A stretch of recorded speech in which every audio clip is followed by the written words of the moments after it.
Today I thought I'd do a quick update on the new suspension and rack steering system.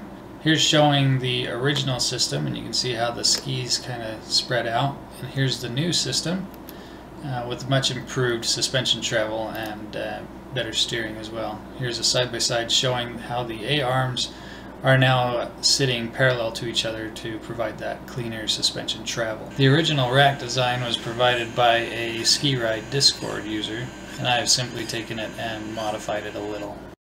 To make this work, you now install a screw upside down in your servo horn there, and then that screw will go into this slot on the rack piece, which I've already inserted into the frame here, but you would slide that rack in through the side of the frame to get it into position.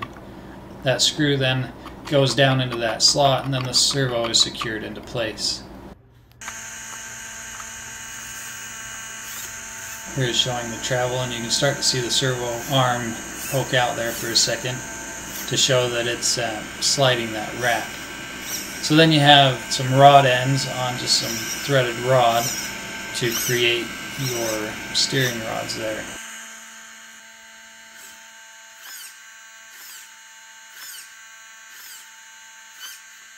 I've provided a few detailed pictures here to help in the install, but it's fairly straightforward, and I hope you enjoy.